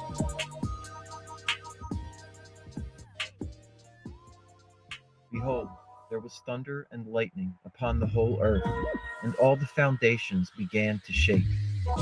The first angel blew his trumpet, and there came hail and fire mixed with blood. It was thrown upon the earth, and a third of the earth was burned. The second angel blew his trumpet, and a great flaming mountain fell to the sea, and a third of the oceans turned to blood. The third angel blew his trumpet, and a great star fell from heaven. It fell on the rivers and on the springs of fresh water. The name of this star is called Wormwood. Therefore, a third of the fresh water became bitter, and many perished from it. When the fourth angel blew his trumpet, a third of the sun was struck, also a third of the moon, and a third of the stars, so that a third of their light may be darkened, and a third of the day may be kept from shining. When the fifth angel blew his trumpet, I saw a star fall to the earth, and he was given the key to the bottomless pit. He opened the abyss, and from it came smoke like that of a great furnace. The sky was darkened, and locusts came out from the smoke.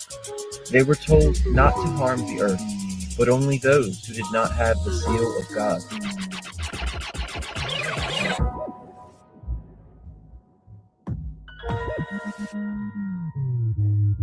In those days, the people will seek death, and they will not find it. They will long to die, but death will flee from them. When the sixth angel blew his trumpet, I heard a voice that said, "Release the 4 angels who are bound at the great river Euphrates." These 4 angels, who had been reserved for this very hour, were released to kill a third of mankind. The rest of mankind still did not give up their idols, nor did they repent of their murders and sorceries. Then I saw another angel descending from heaven. He was wrapped in a cloud with a rainbow over his head. His face was like the sun, and his legs were like pillars of fire. He called out like a roaring lion, and the 7 thunders began to sound. I went to write, but a voice from heaven said to me, "Seal up what the 7 thunders have said, and do not write it down. Now go, take the scroll from the hand of the angel who stands before you." When I came to the angel, he said, "Take it and eat it. It will make your stomach bitter, but in your mouth it will be sweet as honey." So I took the scroll from the hand of the angel, and I ate it. Then they said to me, "Come, you must prophesy further concerning many peoples and nations and kings."